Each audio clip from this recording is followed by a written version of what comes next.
전능하사 천지를 만드신 내가 믿사오며 그 외아들 이는 성령으로 잉태하사 동정녀 마리아에게 나시고 본디오 빌라도에게 고난을 받으사 십자가에 못 박혀 죽으시고 장사한 지 사흘 만에 죽은 자 가운데서 다시 살아나시며 하늘에 오르사 전능하신 하나님 우편한 자 계시다가 저리로서 산자와 죽은 자를 심판하러 오시리라. 성령을 믿사오며 거룩한 공예와 성도가 설교하는 것과 죄를 사여 주시는 것과 몸이 다해 사는 것과 영원히 사는 것을 믿사옵나이다. 아멘. 출애굽기 1장 1절로 7절 말씀입니다. 야곱과 함께 각각 자기 가족을 데리고 애굽에 이른 이스라엘 아들들의 이름은 이러하니 이사갈과 스불론과 베냐민과 야곱의 허리에서 나온 사람이 모두 70이요 요셉은 애굽에 있었더라.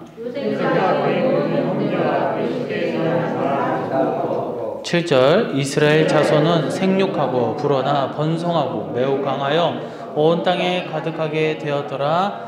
아멘. 할렐루야. 오늘도 하나님 은혜가 가득하게 간절히 소망합니다. 자, 오늘은 출애굽기 1장 1절에서 7절 말씀 중심으로 야곱의 가족이라는 주제로 하나님의 말씀을 전하도록 하겠습니다. 이 출애굽기는 이스라엘이 애굽의 종살이에서 나와 이 자유롭게 되는 역사를, 그리고 구원받는 역사를 기록하고 있습니다. 모세오경의 두 번째 책으로 구속사의 본격적인 이 출발점을 보여주는 내용이다라고 할 수가 있습니다. 이 출애굽 역사가 시작된 것은 창세기에서 요셉이 그 애굽 총리가 된 사건에서 비롯되는데, 당시 요셉은 애굽을 비롯한 근동 아시아 전역에 굉장히 극심한 그런 기근과 또 흉년을 잘 관리하여 그 나라와 주변국을 살리는 역할을 했다라는 것이죠. 그러한 가운데 애굽의 이 곡식이 애굽만 곡식이 넘쳐나니까 이 전 지역에서 사람들이 애굽을 찾아오게 되죠. 곡식을 구하기 위해서. 그런 가운데 야곱의 가족도 이제 요셉을 찾아오게 됩니다.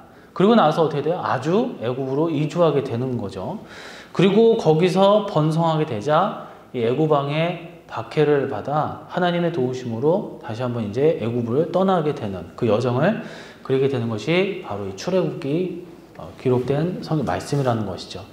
그렇다면 이 야곱의 가족이 애굽에서 겪은 일, 그리고 거기서 번성하고 이후에 애굽에서 나오게 되는 모든 내용은 과연 우리에게 그냥 단순히 어떤 한 역사로 보여줄 것인가, 아니면 거기에는 또 깊은 어떤 영적 의미가 있는 것인가, 우리가 함께 그것을 살펴보면서 큰 깨달음과 우리의 삶에 적용하는 귀한 시간 갖기를 간절히 소망합니다.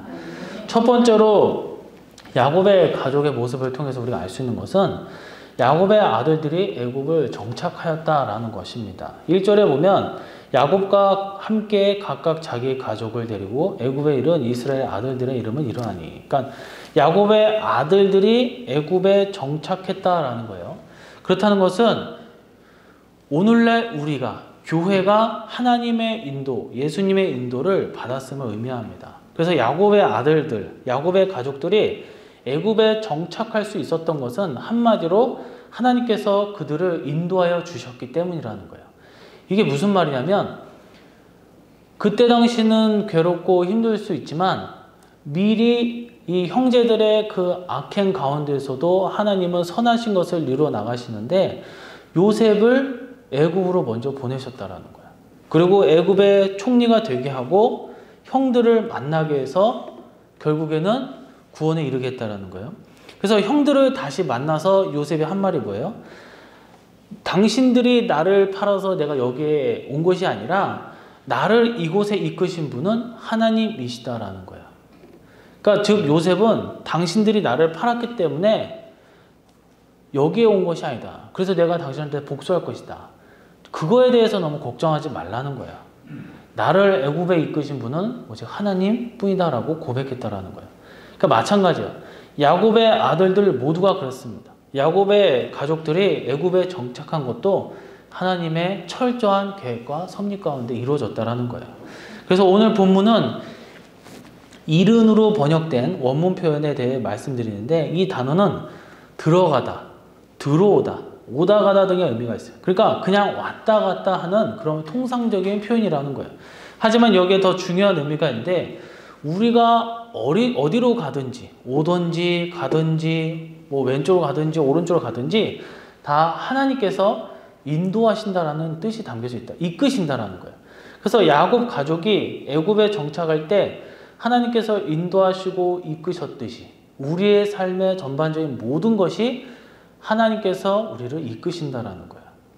야곱 가족이 애굽에 들어올 때 하나님께서는 가장인 야곱에게 그를 친히 인도하시고 그와 함께 하실 것임을 약속하셨습니다. 창세기 46장 3절에서 4절을 보면 하나님이 이르시되 나는 하나님이라 내 아버지의 하나님이니 애굽으로 내려가기를 두려워하지 말라. 내가 거기서 너로 큰 민족을 이루게 하리라. 내가 너와 함께 애굽으로 내려가겠고 반드시 너를 인도하여 다시 올라올 것이며 요셉이 그의 손으로 내 눈을 감기리라 하셨더라. 야곱이 애굽에 내려가는 거에 매우 불안해하고 두려워했어요. 하나님께서는 그러나 그를 인도해 주셨다는 거예요. 과거 베델에서 이 바단 아람으로 갈 때에도 하나님께서는 그를 인도하여 주심을 약속했다라는 거예요. 생각해 보세요. 야곱은 아무것도 없었어요. 형 에서의 눈을 피해서 정말 물 하나를 가져왔을까요? 아무것도 가져간 거 없이 그냥 무작정 도망 나왔단 말이에요. 그런 그가 거부가 되었어요. 아들들도 12명에 13명에 어마어마한 이제 재산도 축적해 나갔죠. 창세기 28장 15절을 보면 내가 너와 함께 있어 내가 어디로 가든지 너를 지키며 너를 이끌어 이 땅으로 들어가게 할지라. 내가 내게 허락한 것을 다 이루기까지 너를 떠나지 아니하리라 하신지라. 이것이 야곱에게만 국한된 것이 아니라 저와 여러분에게도 적용되는 말씀이기를 간절히 소망합니다.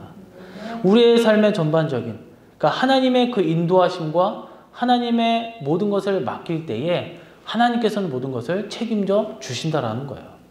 이러한 하나님의 인도하심을 야곱은 확신했고 실제 체험했다라는 거예요. 그래서 그 인생 다할 무렵 지팡이를 다 머리에 의지해서 하나님께 경배를 드렸다 했어요. 히브리서 11장 21절을 보게 되면 믿음으로 야곱은 죽을 때에 요셉의 각 아들에게 축복하고 그 지팡이 머리에 의지하여 경배하였으며 라고 했습니다. 하나님께서는 이처럼 야곱을 인도하셨어요. 야곱의 아들 요셉 역시도 애굽의 총리가 되고 하나님의 인도를 받고 최후 그 생을 마치면서 자신의 그 모든 생을 하나님 앞에 하나님께 인도하였고 또한 이스라엘을 통한 그런 모든 역사함을 하나님 앞에 그 인도하심을 받았다라는 거예요. 우리도 마찬가지입니다. 하나님께서 우리의 삶을 인도해야 된다라는 거예요. 그리고 인도하셨다라는 거예요. 교회를 인도하시고 보호하시고 어루만져 주시고 이끄신다라는 거예요. 야곱의 가족 모두 다 하나님의 그 이끄심. 단순히 애굽으로 이주하였다. 그 가족들이 애굽으로 들어갔다라는 것은 때로는 애굽은 뭐예요? 세상이고 악의 어떤 상징을 의미하기도 하지만 때로는 그 애굽을 통해서 우리를 도피시킨다는 거예요. 살리신다라는 거예요. 그 모든 것이 다 하나님의 역사함으로 이루어졌다라는 것입니다. 하나님께서 우리 교회도 그렇게 인도해 주시기를 간절히 소망합니다. 1900년대만 해도 상상도 못할 여러 이 문명의 기기들이 20세기 우리 주변에 가득합니다. 그 중에 뭐예요? 이 내비게이션 보세요. 내비게이션은 인공위성과 차량에 있는 내비게이션 위치를 송수신해서 자기 위치를 위성과 교신을 해가지고 이 별거 아닌 것 같지만 우리가 그냥 평상시대로 쓰는 것 같지만 위성을 결국에는 빌린단 말이에요. 그런데 예전에는 그냥 딱 정해져 있으면은 업데이트를 안 하면 먼 나라 막 바다 위를 건너고 있고 강을 위를 건너고 있단 말이에요. 그러나 이제 핸드폰으로 하면 어떻게 돼요? 실시간으로 해서 길이 막힐 경우 막 갑자기 변형돼 가지고 이쪽으로 가면 지금 사고가 났기 때문에 막히기 때문에 이렇게 돌아가면 훨씬 더 수월합니다 하면서 경로를 막 바꾸기도 하잖아요. 이것은 뭐예요? 그 내비게이션에 우리가 길을 모르면 내비게이션에 의지해서 그 내비게이션에 모든 것을 맡겨서 우리의 길을 밝혀주고 나아간다라는 거예요. 정확하게 목적지에 갈 수 있다라는 거예요. 뭐 때로는 헤맬 때도 있죠.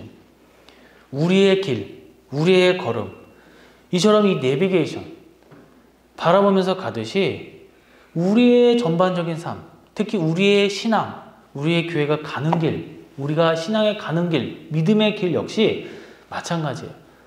다 하나님의 그 이끄심을 받아야 될 줄로 믿습니다.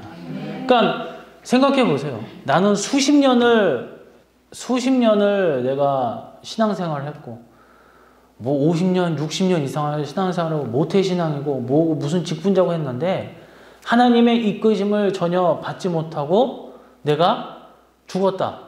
그러고 나서 나는 수십 년간 교회를 다녔지만 구원을 받지 못했다. 이거 얼마나 비참하고 비통합니까? 얼마나 억울하겠어요. 세상 사람처럼 차라리 막 내가 즐길 거 다 즐기고 양보도 안 하고 내 욕심 차리고 구원받지 못한다면 덜 억울할 수 있겠죠. 내가 악하게 생활했으니까. 그런데 나는 교회도 다니고 나름 열심히 생활했다 했는데 구원받지 못한다면 어떻게 합니까? 마찬가지라는 거예요. 수십 년을 하든 높은 직분자를 내가 앉든 중요한 것은 뭐야? 하나님의 그 이끄심이 없다 한다면 아무것도 아니다라는 거예요. 목적지에 우리가 다가갈 수 없다라는 거예요. 저와 여러분은 정말 하나님의 철저한 그 가르침과 그 이끄심으로 우리의 인생과 우리의 신앙의 삶을 이끌어 나가기를 인도받기를 간절히 소망합니다. 야곱의 가족들을 인도하셨듯이 하나님께서는 반드시 맡긴다면 교회와 우리 성도님들을 이끌어 주실 줄로 믿습니다. 두 번째입니다. 야곱 허리에서 나온 자가 70이었다라고 했어요. 5절에 보니까 야곱의 허리에서 나온 사람이 모두 70이요 요셉은 애굽에 있었더라. 이 야곱의 모습 가운데 첫 번째는 애굽에 정착했다 했어요. 애굽에 들어갔다. 이것은 뭐예요? 하나님께서 교회를 이끄셨다. 두 번째는 야곱의 가족들이 70명밖에 없었다라는 거야. 그럼 뭐예요? 많은 것 같아요. 그러나 미약함을 보여주고 있다라는 거예요. 애굽은 얼마나 강성하고 그때 당시 이 제국이었습니까? 인구도 많았어요. 문명도 훨씬 발달하고 더욱더 발전했다라는 거예요. 그때 당시 초강대국이었어요. 그런데 그 사이에 야곱과 야곱 가족들이 들어갔다라는 거예요. 70명이 들어갔다라는 거예요. 그렇다는 것은 그 숫자가 많은 것이 아니에요. 미약했다라는 거예요. 출애굽 당시 이스라엘은 애굽 사람들이 우려할 정도로 엄청난 그런 번성한 사람들이 아니었다라는 거예요. 그러나 처음 애굽에 들어갈 때 이스라엘 자손들, 야곱의 자녀들 70인에 불과했던 그들이 나중에는 어떻게 돼요? 애굽인들이 두려워하게 떨 정도로 장성하고 강성한 민족을 이루었다라는 거예요. 애굽 사람들이 볼 때도 바로가 볼 때도 이 70명은 별로 우려가 되는 인구가 아니었다라는 거예요. 그래서 정착하게 됐는데 여기서 모두 70, 모두로 번역된 원문 표현은 전체, 총계, 총합이라는 의미가 있어요. 그러니까 전체 다 합쳐봐야 총계를 내봐야 70명 뿐이라는 거예요. 별거 없다라는 거예요. 그 정도로 야곱 가족들은 미약했고 애굽 사람들에 비해 현저히 연약했다라는 거예요. 얼마 되지 않았다라는 거예요. 이는 바로 교회의 처음 모습, 성도의 처음의 모습이라는 거예요. 초대교회의 모습을 생각해 보시길 바랍니다. 처음 교회 모습은 사도들이 함께 기도하고 120문도가 모인 가운데 시작했습니다. 사도들도 유다가 자살하고 11명밖에 없었어요. 이와 관련해 우리가 읽어야 할 말씀인데 고린도전서 15장 6절에 보면 그 후에 500여 형제의 일시에 보이셨나니 그 중에 지금까지 대다수는 살아있고 어떤 사람들은 잠들었으며 라고 했어요. 이 본문을 보면 주님의 그 부활을 500여 명의 그 형제들이 보았다고 했어요. 그런데 사도행전 1장 15절에 보면 처음 기도한 사람들이 120명만 남았다고 했어요. 모인 무리의 수가 약 120명이나 되더라. 그때 베드로가 그 형제들 가운데 일어서서 이르되. 그래서 번역에 보면 120명이나 되더라라고 했어요. 그러니까 어마어마하게 많다 하듯이 표현을 했지만 다른 개정의 성경에 보면 120명밖에 안 되는 뜻을 담아져 있다는 거야. 미약하다라는 거야. 한국교회는 어때요? 한국교회도 마찬가지예요. 한국교회가 초기 개혁에 들어와 일제시대를 거쳐서 성장했지만 당시 인구수의 전 인구의 1.5%에 불과했다고 합니다. 하지만 기독교인들, 성도들이 30만 정도에 불과했지만 그 신앙의 영향력은 참으로 복되고 컸다라는 거예요. 그래서 당시 민족 대표 33인 중에 무려 16명이 기독교인이었더라. 8.15 당시 정부를 수립한 일대 대통령이었던 이승만 박사는 장로였다고 하고 부통령은 이시영 목사였다고 합니다. 이렇게 교회는 연약하지만 하나님께서 인도하시고 하나님의 역사를 이루어 나가실 줄로 믿습니다. 이것은 비단 신앙과 관련된 데서만 국한되는 것이 아니에요. 세상적인 것도 마찬가지예요. 모든 회사도 마찬가지예요. 처음부터 큰 회사는 없다라는 거예요. 물론 물러서 더욱더 커지는 경우도 있지만 모든 시작은 다 미약하고 연약했다라는 거예요. 한 예로 11살밖에 안 된 한 소년이 있었는데 외할머니가 이 10마리의 병아리를 선물했다고 합니다. 이 소년한테. 그리고 그 소년은 이게 재미도 있고 해서 병아리를 막 닭으로 키워서 막 키워서 18살 때는 닭이 5,000마리, 돼지가 700마리의 축산 사업으로 발전시켰고 결국엔 사업자 등록도 했다고 해요. 당시 직원들이 고등학생인 그의 결제를 받기 위해서 교실 밖에서 수업이 끝나기를 기다렸다고 합니다. 이 소년이 지금의 하림 그룹을 세운 김홍국이죠. 김홍국 회장이에요. 그런데 하림의 뜻이 이 하나님의 임재라는 뜻을 갖고 있다고 합니다. 그는 독실한 기독교 신자로 교회 장로도 맡고 있다고 합니다. 처음 시작은 물론 그도 여러 가지 어려움이 있어서 힘든 경우도 있었어요. 그러나 점점 사업이 번창해서 할인 보면은 닭이 안 들어가는 데가 없단 말이에요. 다 무슨 치킨이나 이런 게 닭이 다 들어가요. 우리나라의 기본의 닭이 다 할인이 아닌가 생각되어집니다. 그리고 얼마 전에는 이스타 항공인가요? 저가 항공 그것도 인수하려고 했던 그 정도로 돈이 많은 회사인 것 같아요. 시작은 별 볼 일 없어요. 시작은 별 볼 일 없지만 정말 열심히 하고 내가 거기서 연구하고 살아간다면 창대해진다라는 거야. 우리의 신앙도 마찬가지입니다. 우리의 삶, 우리의 가정, 우리의 기업, 그리고 우리의 신앙과 교회도 처음에는 별 볼 일 없고 미약한 것 같고 얼마 안 되는 것 같지만 어떻게 하냐에 따라서 결과물이 세상 사람들은 달라진다고 하지만 이 어떻게 하냐는 사람의 노력이 아니라 우리에게 있어서는 하나님께서 우리를 어떻게 사용하냐에 따라서 우리가 어떻게 하나님 앞에 보이냐에 따라서 결과물이 달리 나올 줄로 믿습니다. 저와 여러분은 비록 시작은 미약하고 약할 수 있어요. 이 세상에서 다른 사람들보다 지위가 낮을 수 있어요. 별 볼 일 없을 수 있어요. 영향력이 없을 수도 있어요. 그러나 우리의 삶에 전적으로 하나님께 맡기고 하나님의 그 인도하심을 받고 나아갈 때에 시작은 미약하지만 정말 평가하는 것은 사람이 아니라 하나님 앞에 놓여져서 정말 크게 사용하기를 간절히 소망합니다. 세 번째로 이스라엘 자손이 온 땅에 가득하였다. 7절에 보니까 이스라엘 자손은 생육하고 불어나 번성하고 매우 강하여 온 땅에 가득하게 되었더라. 자, 마지막입니다. 첫 번째는 뭐예요? 야곱의 아들들이 애굽으로 이주했어요. 이것은 하나님의 인도하심을 받았다라는 거예요. 사람의 힘이 아니에요. 두 번째는 야곱의 가족들이 시초에 70여 명을 했어요. 미약해요.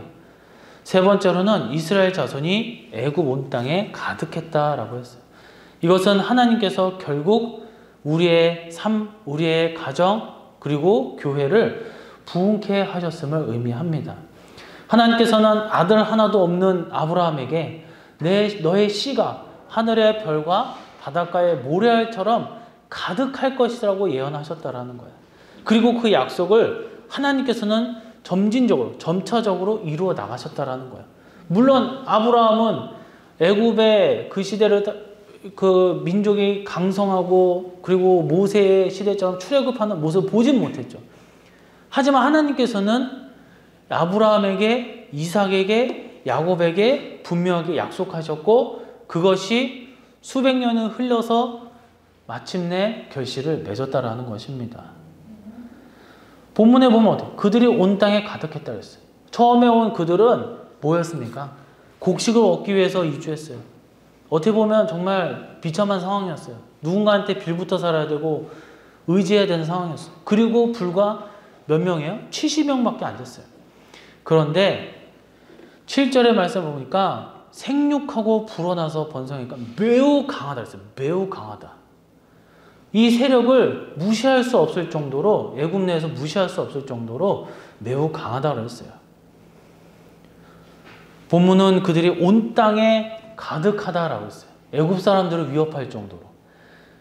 애굽 땅에서 번성하게 하셨어요. 여기서 가득하게로 번역된 히브리 원문은 말레입니다. 이 말레라는 단어는 채우다, 충만하다, 그리고 이루다 등의 의미가 있습니다. 그러니까 이스라엘이 애굽 온 땅을 채우고 애굽 땅에 이스라엘이 충만해지게 되었다 할 정도로 번성했다라는 거예요. 그러니까 꽉꽉 채웠다는 거예요. 어딜 가든지 어떤 일을 하든지 애굽 사람들보다 이스라엘 민족 사람들이 더 많이 보였다라는 것이죠. 그러니까 하나님께서 함께 하시니까 아브라함, 이삭, 야곱에게 주신 모든 약속을 이루시고 완성해 나가는 것을 볼 수 있다라는 겁니다. 그렇습니다. 이것이 교회를 하나님의 역사를 어떻게 해 나가는지, 교회를 어떻게 이끌어 나가시는지, 어떻게 번성케, 어떻게 부흥케 하시는지 보여주신다라는 거예요. 초대교회도 마찬가지였어요. 처음 교회는 예수님의 부활을 500명이 넘게 목격했지만 120명만 남았어요. 간절히 하나님께 기도했어요. 그러나 하나님께서 약속하신 대로 성령 충만함이 이제 받게 되었고 성령 충만함으로 결국에는 부흥과 번성을 체험하게 되었다는 거예요. 사도행전 2장 41절에 보면 그 말을 받은 사람들은 세례를 받음에 이날의 신도의 수가 무려 3천이나 더하더라 했어요. 처음 베드로의 전도로 신도가 3천이나 되었는데 3장에 나오면서부터 걷지 못한 자를 베드로가 치료한 능력을 행하고 그리고 믿는 남자만 5천이나 됐다고 그랬어요. 이뿐입니까? 주님 말씀대로 초대교회는 예루살렘, 온 유다, 그 사마리아 땅끝까지 전도하였어요. 그 같은 증거의 역사, 전도의 역사가 계속되어집니다. 그래서 온 땅에 지금처럼 복음이 편만해지고 전파되어지고 교회가 여러 곳에 세워지고 있잖아요. 그래서 우리나라도 보면은 어려운 시기 속에서 옛날부터 그랬지만 어려운 시기 속에서 많은 교회가 세워지고 또 많은 교회가 문을 닫는다라고 얘기를 하잖아요. 그럼에도 불구하고 이렇게 돌아다니면 곳곳에 이 십자가가 세워져 있는 것을 볼 수가 있어요.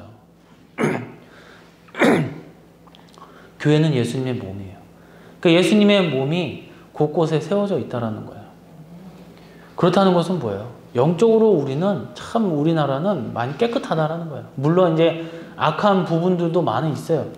그러나 아직까지 교회가 살아있고 타락한 교회도 있지만 아직까지 깨어있는 교회가 있고 기도하고 또 나라를 위해서 또 영혼을 위해서 구원사역하는 교회가 얼마나 많습니까? 물론 현재 많이 시들하고 힘든 가운데 있지만 분명 하나님께서는 그 약속을 이루어 나가실 줄로 믿습니다. 이 시대의 교회는 심각한 어려움과 위기에 직면해 있어요. 이럴 때일수록 우리는 더욱더 기도하고 더욱더 우리를 위해서 다른 교회에서 너는 너 나는 나가 아니에요. 우리가 공통적인 어떤 그 말씀 안에서 하나님의 자녀들로서 서로가 서로를 위해서 기억하고 기념하고 또 기도를 해야 된다는 거예요. 죄악 세상에서 구원받을 수 있는 유일한 통로는 예수님을 믿는 거예요. 다른 교회도 똑같은 예수님, 우리 교회도 똑같은 예수님이라는 거예요. 그런 가운데 우리가 서로를 위해서 중보기도 하고 나아갈 때에 천국 복음을 온 세상에 전파하면 땅끝까지 증거의 사명을 담당할 수 그리고 감당할 수 있을 줄로 믿습니다. 하나님의 역사를 온전히 이루어 나가시는 저와 여러분 되시기를 간절히 소망합니다. 지금 이 시대에도 교회를 향한 땅끝 선교 그 사명은 유효합니다. 세상 끝날이 이르기까지 주님은 변함없이 교회를 통해 구원의 역사, 그 전도, 천국 인도의 역사를 이루실 줄로 믿습니다.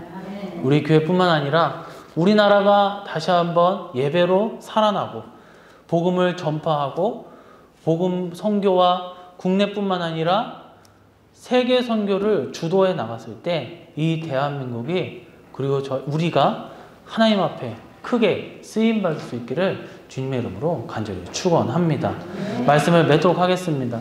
오늘 가족의 모습을 통해서 이 야곱의 모습을 통해서 우리의 신앙과 교회를 적용해 보시기를 소망합니다.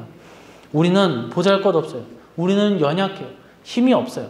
그러나 작은 한 사람이 큰 민족을 이루게 한 것은 그들이 뛰어나서 그런 것이 아니라 전적인 하나님의 도우심과 하나님의 그 인도하심과 이끄심이 있기에 가능했음을 우리 한번 다시 한번 깨달으시고, 정말 내가 아니라 하나님이 나를 통해서, 하나님이 우리 가정을 통해서, 하나님이 우리 교회를 통해서 이끌어 가실 때에 크게 부흥하며 번성케 해주는, 그랬을 때 큰 축복과 소망을 품고 살아가는 저와 여러분 되시기를 주님의 이름으로 간절히 축원해 드립니다. 기도하도록 하겠습니다. 오늘은 야곱의 가족들의 모습을 통해서 우리의 삶, 그리고 우리의 신앙, 그리고 더 나아가 우리 교회가 가져야 할 비전에 대해서 살펴보았습니다. 야곱과 그의 아들들이 애굽에 인도받았다라는 것은 하나님의 계획과 섭리 속에 있었습니다. 우리 성도들과 우리 교회는 하나님의 임재 속에서 인도함을 언제나 받기를 원합니다. 처음 야곱의 가족들이 미약했듯이 우리 교회도 작지만 결국 이 지역과 이 사회에 지대한 영향을 끼치는 강성한 교회와 우리 주님의 자녀들이 모이는 교회가 될 수 있게 해달라고 빈자리가 채워지고 부흥의 역사함과 담임 목사님과 직분자들의 머리 위에 하나님의 영이 함께 하시어 능력의 종들이 되게 하시어 이 시대에 크게 쓰임받는 교회와 우리 성도님들이 될 수 있게 해달라고 말씀을 생각하면서 예수 그리스도의 희생과 사랑이 담긴 십자가의 은혜와 성부 하나님의 우리를 향한 구원의 섭님이 주관하심과 우리 가운데 늘 역사하시고 구원과 축복의 성취를 위하여 늘 놀랍고 성령의 도우심으로 시작은 미약하나 하나님의 인도하심으로 더욱더 강성하고 끊임없이 성장하는 능력의 교회와 우리 성도님들, 그리고 성도님들 가정과 기업, 그리고 이 지역과 이 사회까지 이 땅 곳곳에 그 은혜가 영원토록 함께 있을지어다. 아멘.